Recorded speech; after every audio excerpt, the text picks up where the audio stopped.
Hola a todos, bienvenidos a una nueva clase de la Cátedra de Anatomía Humana Descriptiva, Topográfica y Palpatoria del ciclo 2020. La clase del día de hoy corresponde a esplagnología. Ya una vez que terminamos toda la parte de sistema nervioso, la clase pasada, comenzamos con la esplagnología, que podemos decir que es la ciencia que se dedica al estudio anatómico de las vísceras y de la cavidad torácica y abdominal, definiendo como cavidad torácica al espacio que está limitado por la pared costal, el esternón por delante y el diafragma por debajo, y en ella encontramos al esófago, el corazón, los pulmones y los grandes vasos, como su contenido, y la cavidad abdominal, que es la cavidad más grande que posee el cuerpo humano, que es inferior a la cavidad torácica y es superior a la cavidad pélvica. En algunos lugares van a encontrar a la cavidad abdominopélvica como una. Acá vamos a hacer una división para enfocarnos más en la cavidad abdominal propiamente dicha. Contiene la mayoría de los órganos del sistema digestivo, además de contener a los riñones que forman el sistema urinario. La celda renal, el vaso y el páncreas son retroperitoneales, en lo que después vamos a ver qué es el peritoneo. Y los demás órganos de este sistema digestivo serán intraperitoneales. Vamos a detenernos un poquito en lo que es la cavidad torácica. La cavidad torácica está en relación con la columna vertebral, con las articulaciones costotransversas, con las articulaciones costovertebrales, las costillas propiamente dichas, las articulaciones condrocostales y las condroesternales, además del esternón. Esas son las relaciones que tienen con las estructuras óseas. Al límite inferior de esta cavidad torácica, como ya dijimos, es el diafragma, que la cierra por completo, pero que tiene tres comunicaciones que se dan por tres orificios, que uno es para el paso del esófago a la altura de la 10ª vértebra dorsal, otro es para el paso de la aorta a la altura de la 12ª vértebra dorsal, y el otro es para el paso de la vena cava inferior. El espacio que digamos, dentro de esta cavidad torácica, hay un espacio que se da entre las cavidades pleurales, que son las que sostienen, o sea, la pleura que recubre los pulmones. Tenemos una pleura parietal y una pleura visceral, y el espacio entre estas cavidades pleurales se llama mediastino, que está contenido dentro de esta cavidad torácica. El mediastino se divide en mediastino inferior, que contiene al corazón, y en mediastino superior. El primero, el inferior, además de contener al corazón, contiene el pericardio con los vasos cardíacos próximos, como son la aorta ascendente, el tronco pulmonar y la vena cava superior, además del nervio frénico. También contiene la aorta descendente, la vena ácigos y la hemiácigos, entre otros elementos nobles. Y el mediastino superior contiene al timo, a la tráquea, al esófago, a la aorta y al tronco pulmonar, además del centro frénico, y otros elementos nobles. Pasamos ahora a la cavidad abdominal, que es la más grande de todas, como hemos dicho al principio. Esta cavidad abdominal, que tiene forma de semicilindro, hueco y vertical. Su base superior es el diafragma, que es el límite inferior de la cavidad torácica, y la base inferior de esta cavidad abdominal es la pelvis, que está cerrada por el periné. La cavidad abdominal está compuesta por las costillas inferiores por arriba, la columna vertebral por detrás y las crestas ilíacas por debajo, que le dan la forma a este semicilindro. Contiene los órganos intraperitoneales, que están encerrados en el peritoneo parietal, vamos luego a ver qué es este peritoneo. Y cada órgano está sostenido en su sitio por los órganos adyacentes, por el mecanismo de presión intracavitaria, además de un sistema ligamentario que los va uniendo unos con otros y que hace que este sistema de presión intracavitaria que nombré recién es el que hace que las vísceras se adosen al máximo entre ellas y a la vez contra la pared, además de tener, como les dije, el sistema ligamentario que va uniendo unas con otras. Los órganos retroperitoneales son los que se sitúan por detrás del peritoneo parietal. Esta cavidad abdominal, como les dije, contiene el peritoneo, que es una membrana muy delgada y sólida que está formada por dos capas que se pueden desplazar una respecto de la otra. Una de las capas es la capa parietal, que recubre toda la pared interna de esta cavidad abdominal, y la otra capa se le llama peritoneo visceral, que es el que recubre la superficie externa de todos los órganos que están situados en la cavidad abdominal, que son el hígado, el páncreas, el vaso, el estómago, el intestino delgado y el colon. Vamos a ver unas imágenes de lo que les fui explicando hasta recién, la cavidad torácica y las pleuras. Recuerdan que les dije que teníamos una pleura parietal, que es la que se adosa a la pared, una pleura visceral, ¿sí? Que es la que se adosa al órgano propiamente dicho, y en el medio de ambas pleuras está el mediastino, ¿sí? Acá vemos lo de la pleura. Fíjense que hay un mínimo espacio entre una y la otra que les permite desplazarse, ¿sí? Esto sucede alrededor de los pulmones, y que en el medio de ambas pleuras encontramos el mediastino, que lo dividimos en superior e inferior, ¿sí? El inferior, que es el que contiene el corazón, y el superior, que es el que contiene, además de los elementos nobles que salen del corazón, a la tráquea, el timo y una parte del esófago. Y luego tenemos la cavidad abdominal, que es la que va a contener a la mayoría de los órganos que corresponden al sistema digestivo, además de los riñones. ¿Sí? Entonces tenemos el hígado, la vesícula biliar que está por acá detrás, escondidita detrás del hígado, el páncreas, el estómago con sus dos curvaturas o sus dos tuberosidades, el intestino delgado, que está formado por el duodeno, el yeyuno, el ileum, luego el intestino grueso, que está formado por el colon y todas sus porciones. Y en esta imagen que no vemos una parte del esófago que también entra en esta cavidad abdominal, además de que el esófago también forma parte de la cavidad torácica. Y los riñones que, como les dije, forman parte de esta cavidad abdominal, pero no se ven en esta imagen. Y en esta imagen lo que les quiero mostrar es cómo está conformado el peritoneo. Esta es una imagen de perfil. Fíjense que en rojo tenemos el peritoneo parietal, que es el que se adosa a la pared, ¿sí? Y va contorneando y va dándole un cierre a este espacio virtual, y el peritoneo visceral, que es el que, como ven por acá, se va adosando a cada una de las vísceras que conforman esta cavidad abdominal.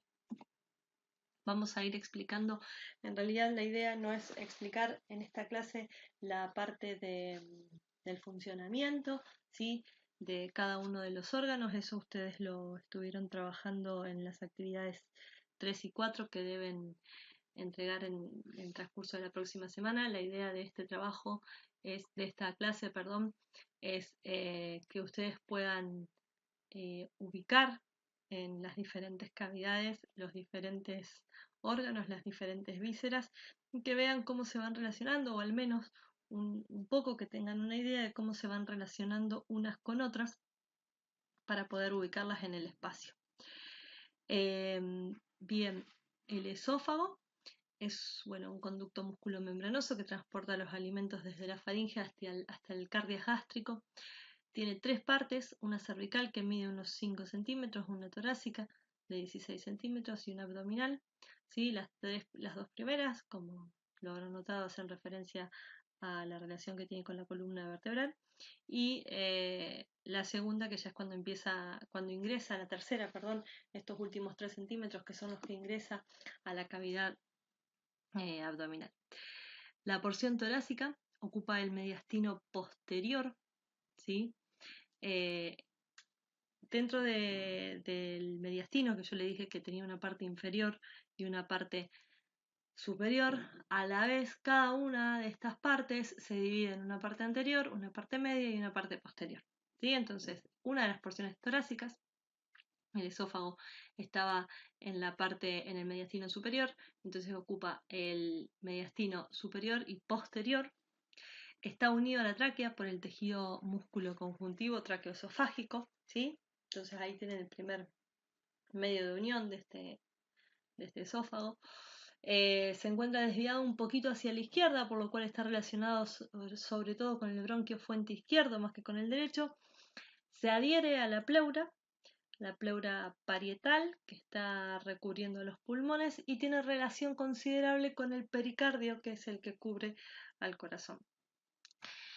Por detrás, el esófago se apoya sobre la columna hasta la 4ª vértebra dorsal, punto en el cual empieza a separarse, dejando un espacio que a partir de la 7ª o del espacio entre la 7ª y la 8ª dorsal lo va a ocupar la aorta. El esófago, además de adherirse a la tráquea, también en su última porción se adhiere al peritoneo y a los pilares del diafragma. La cara anterior de la parte diafragmática de este esófago está cubierta por el peritoneo, como recién les mencioné, y forma una escotadura sobre la cara posterior del hígado.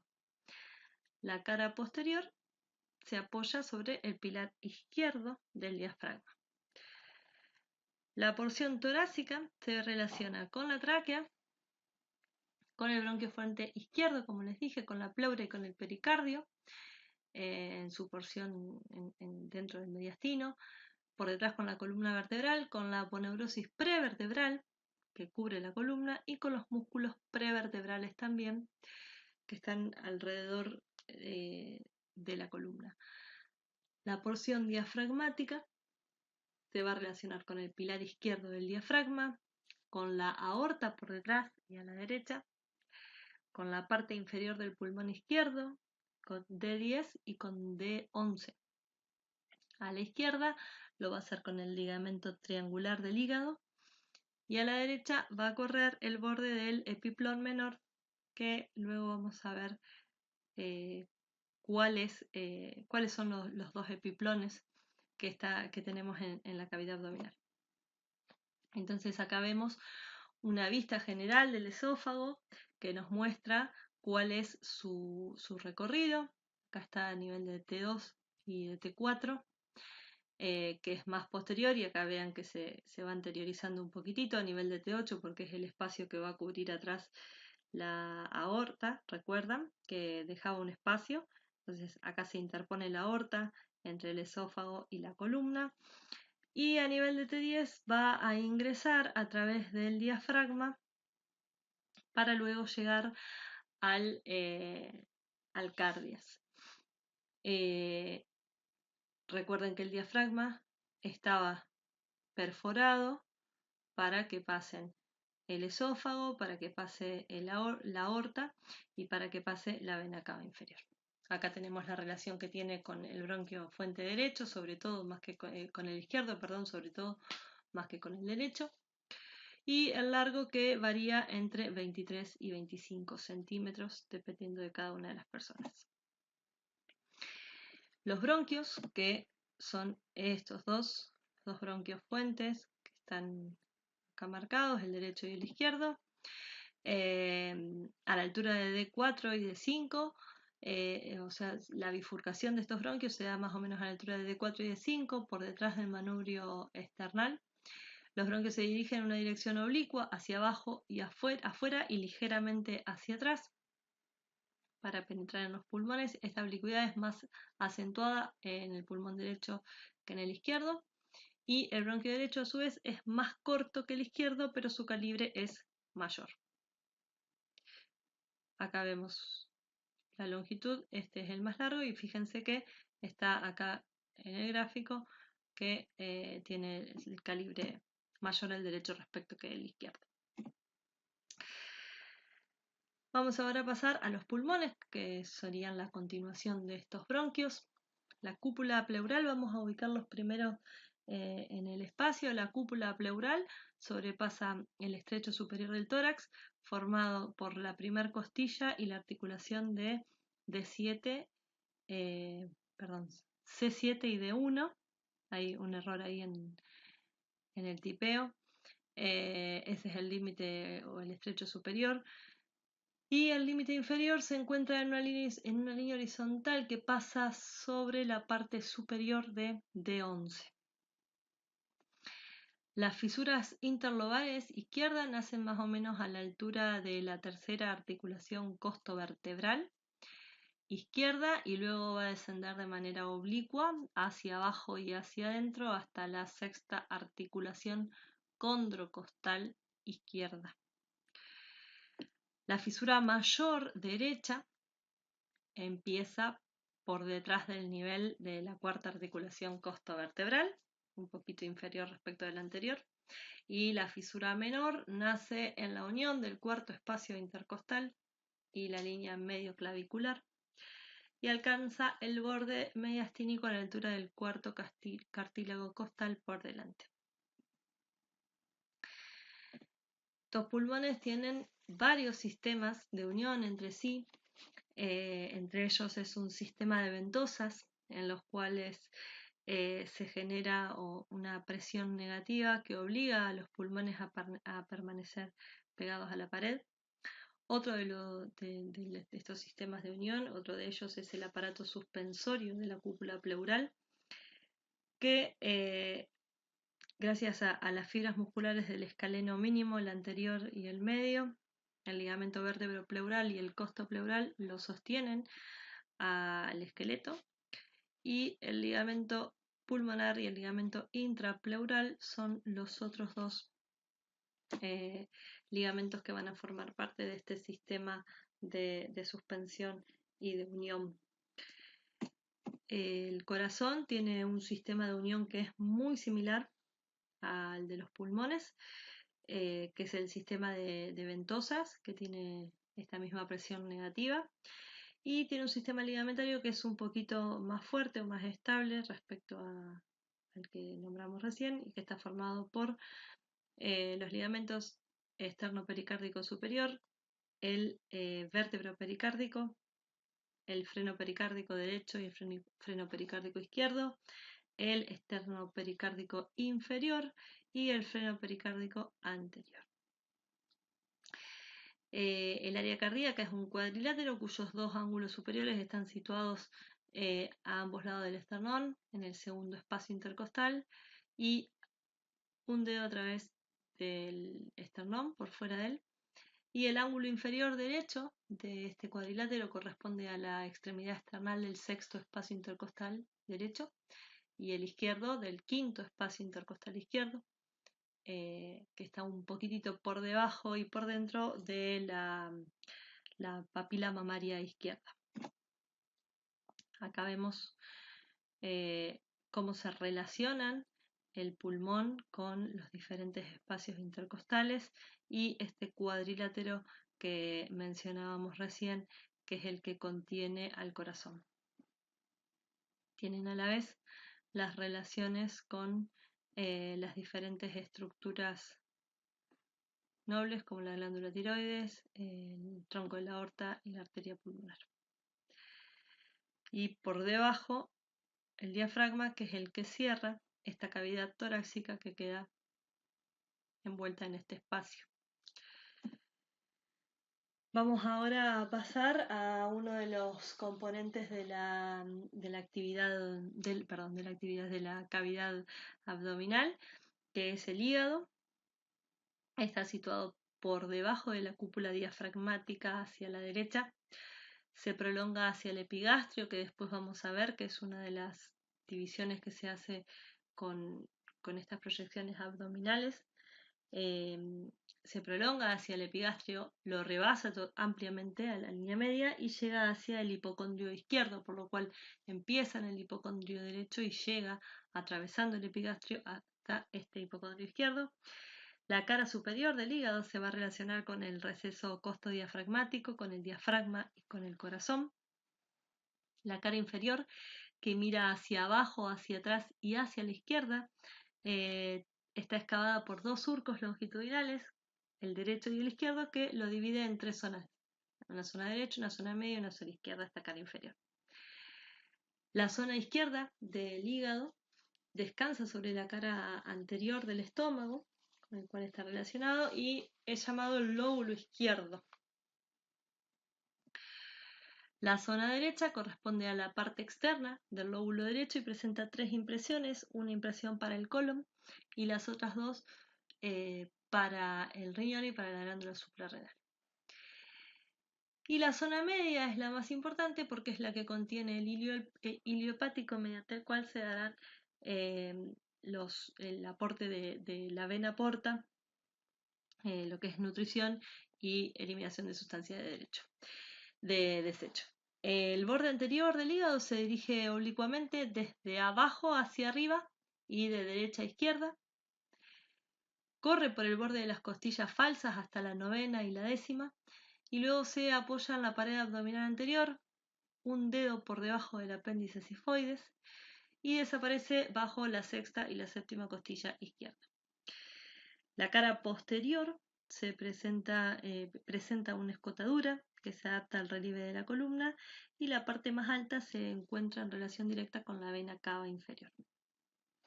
Los puntos de referencia del hígado serán arriba y a la derecha el quinto espacio intercostal, arriba y a la izquierda el sexto espacio intercostal, hacia atrás y arriba una línea que transcurre entre la octava y la novena vértebra dorsal y alcanza la parte inferior de la octava costilla derecha. Hacia atrás y abajo una línea que se extiende entre la parte superior de la decimosegunda vértebra dorsal hasta la costilla onceava derecha. El hígado también tiene ligamentos, tiene un complejo de ligamentos que lo sostienen y que lo van uniendo a las diferentes vísceras que tiene a su alrededor.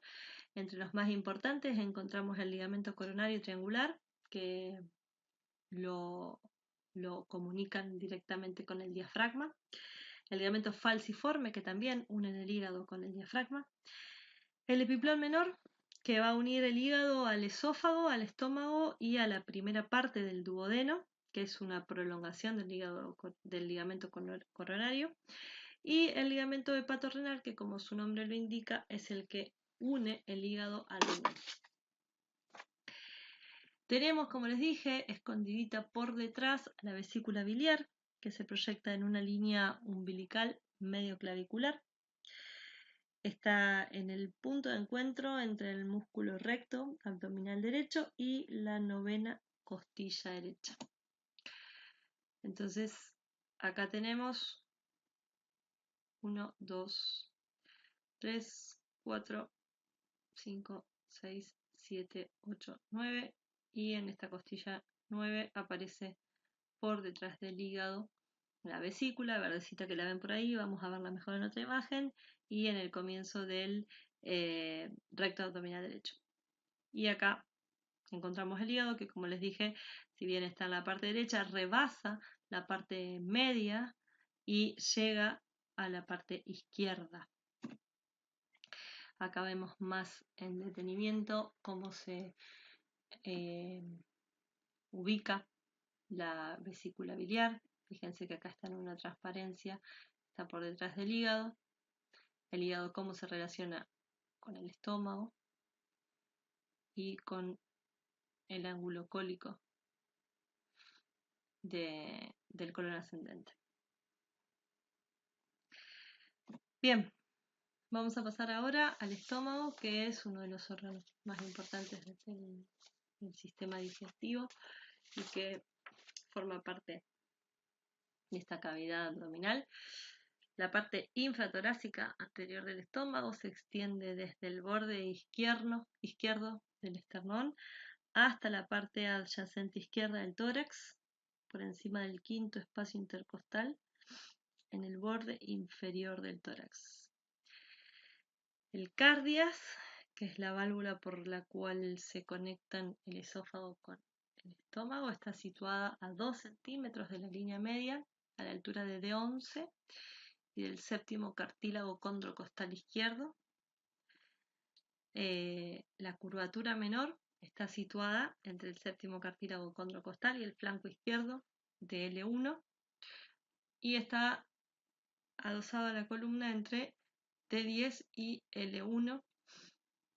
La tuberosidad menor está situada en el flanco izquierdo entre L2 y L3 y el píloro, que es la válvula de salida, con el estómago vacío, está entre 3 y 4 centímetros por encima del ombligo, ligeramente a la izquierda de la línea media, pero con el estómago lleno, en cambio, va a descender 1 o 2 centímetros y se va a desplazar unos 3 o 4 centímetros hacia la derecha. Si quisiéramos hacer una proyección en bipedestación, se relaciona con la parte media del cuerpo de L3, pero en decúbito supino lo encontraríamos entre L1 y L2. Los ligamentos de suspensión más importantes del estómago son el ligamento frénico gástrico, que une la tuberosidad mayor al diafragma, y el epiplón menor y el epiplón mayor, que como les dije vamos a ver más adelante. Vamos a describirlos un poquito. El epiplón menor que une la curvatura menor al hígado y el epiplón mayor que une el estómago al colon transverso. Siguiendo, vamos a pasar ahora a el duodeno, que tiene 4 porciones que se extienden desde D12 hasta L4, desde la región subcostal derecha a la región infraumbilical. La primera porción de este duodeno, o porción hepática, se corresponde con el cuerpo de la primera lumbar. Se relaciona por delante con la cara inferior del hígado y la cara anterior del ángulo formado entre la primera y la segunda porción del duodeno va a tomar contacto con el lóbulo derecho del hígado. La segunda porción del duodeno, que está situada a la derecha, por delante de la columna vertebral, entre L1 y L4, se relaciona con la extremidad derecha del colon transverso por delante. Por detrás se relaciona con la vena cava y con el riñón derecho. Hacia la izquierda se relaciona con la cabeza del páncreas y con el colédoco. Y hacia la derecha lo hará con el lóbulo derecho del hígado y el colon ascendente. La tercera porción de este duodeno se va a relacionar con el cuerpo de L4. Por delante lo va a hacer con la raíz del mesenterio, que vamos también a ver más adelante, vamos a describirlo un poquito, y con las asas del intestino delgado. Por detrás, esta tercera porción se apoya sobre el psoas, sobre la vena cava inferior y sobre la aorta. Miren cómo todos los elementos están relacionados la víscera con las vísceras, con los músculos y con las venas y las arterias. Y por arriba se van a adherir a la cabeza del páncreas. Por debajo lo relacionamos con el intestino delgado, que es su continuación. La cuarta porción y la última sigue el flanco izquierdo de la aorta y de la columna lumbar. Se relaciona por delante con la tuberosidad menor del estómago, con el mesocolon transverso y con el intestino delgado. Por detrás lo hace con el psoas, con los vasos renales izquierdos. Y a la derecha corre a lo largo de la aorta y a la izquierda se relaciona con el riñón izquierdo. Acá vemos las 4 porciones de este duodeno. Acá están marcados con A, B, C, D y E. Y acá tenemos 1, 2, 3 y 4. tienen diferentes nombres en esta imagen puntualmente, pero en los demás libros la van a ver con los nombres de las 4 porciones. Vamos a seguir con el intestino delgado, que el ángulo duodeno-yeyunal se encuentra por debajo, o sea, este duodeno que vimos recién se conecta con el yeyuno. El ángulo duodeno-yeyunal se encuentra por debajo del mesocolon transverso, a la izquierda de L2 y a la derecha del colon descendente. Yeyunoilion es un órgano que mide más o menos 6,5 metros, difiriendo lógicamente en cada persona, y consta de 15 a 16 asas que están formadas en U, que rellenan la cavidad abdominal de la forma más considerable a la izquierda que a la derecha.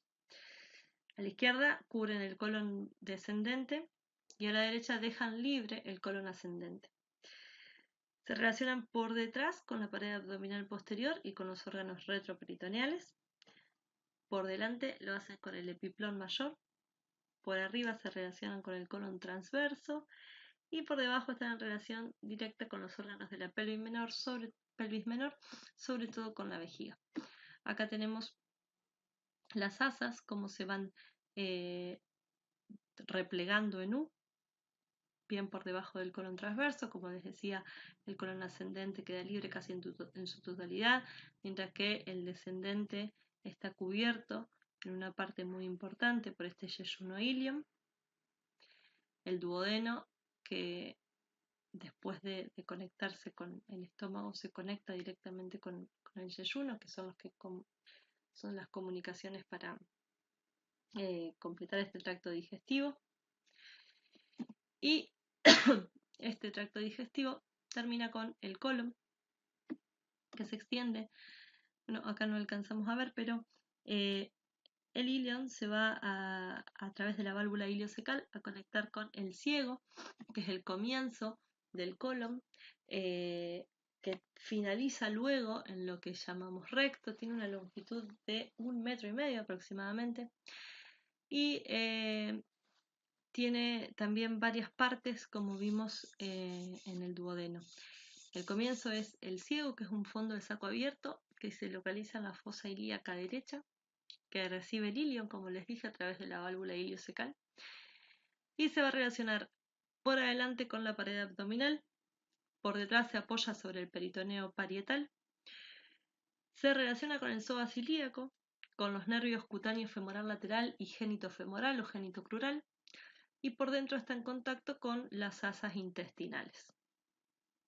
El colon ascendente es vertical, es un poco oblicuo desde abajo hacia arriba, y por detrás se relaciona con la fosa ilíaca, con la fosa lumbar y con la extremidad inferior del riñón derecho. Por fuera se relaciona con la pared lateral del abdomen y con el diafragma también. Por dentro, este colon ascendente se va a relacionar con el uréter derecho, con los vasos espermáticos o uterováricos, con las asas intestinales y con la porción inferior de la segunda porción del duodeno. Por delante lo va a hacer con la pared abdominal anterior y con la cara inferior del hígado. Por ahí, escuchándolo es medio complejo, pero por eso están las imágenes a lo largo de todo el Power, y leyéndolo con las imágenes les va a ser muchísimo más sencillo de entender, además de que es como que vamos llenando todo el espacio virtual que uno se imagina cuando nombra las cavidades. Así que esa es una buena forma de entenderlo y de estudiarlo. El ángulo hepático del colon, que es este ángulo, digamos, en el cual el colon ascendente se va a transformar en colon transverso, se sitúa entre el riñón derecho por detrás y el hígado por delante, además de la extremidad inferior de la 10ª costilla. Por adentro se va a relacionar con la segunda porción del duodeno, y este ángulo hepático continúa siendo colon transverso, que sus relaciones anteriores son con el hígado y con la pared abdominal anterior por intermedio del epiplón mayor. Por arriba lo va a hacer con el hígado, con la curvatura mayor del estómago y con el vaso. Por detrás el colon transverso se relaciona con el segmento fijo, o sea, su segmento fijo, perdón, se relaciona con el riñón derecho y con la segunda parte del duodeno. El segmento móvil, que es el segmento que cuelga de este colon transverso, que puede tener forma de U, puede tener forma de M, que es como una guirnaldita, digamos, que cuelga, que depende de cada una de las personas la forma que vaya a tomar. Este segmento móvil se apoya sobre la cabeza del páncreas, sobre la tercera porción del duodeno, sobre la cuarta porción del duodeno, intestino delgado y el riñón izquierdo, y por debajo se relaciona también con el intestino delgado. El ángulo esplécnico, que es el ángulo que se localiza hacia la izquierda, que transformará este colon transverso en colon descendente, se relaciona por delante con la curvatura mayor del estómago, por arriba se apoya en el vaso y por dentro se relaciona también con la curvatura mayor del estómago, con el diafragma y con las costillas. Perdón, por fuera con el diafragma y con las costillas. Luego se transforma en colon descendente, que empieza en este ángulo esplécnico y termina a la altura de la cresta ilíaca, que por detrás se relaciona con el borde externo del riñón izquierdo y por delante y lateralmente lo hace con las asas del intestino delgado. Luego está lo que se llama el colon iliopélvico, que comienza en la parte posterior superior de la fosa ilíaca, donde finalizó el colon descendente y se dirige hacia abajo, siguiendo el borde externo del músculo psoas izquierdo y cruzando luego la cara anterior de este, y termina en el colon sigmoide, que empieza en el borde interno de este psoas izquierdo y termina en el recto. En la cara inferior, este colon sigmoide, de esta porción, se va a relacionar con la vejiga y con el útero en las mujeres, y su unión con el recto se da a nivel de la tercera vértebra sacra.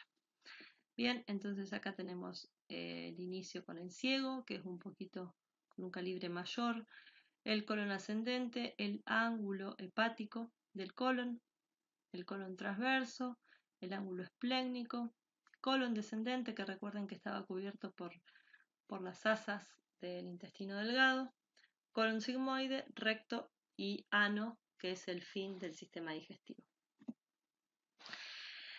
Yendo ahora a los músculos retroperitoneales, tenemos a los riñones, que están profundamente situados en la región lumbar, que miden aproximadamente unos 12 centímetros de largo por 7 centímetros de ancho y 3 de espesor.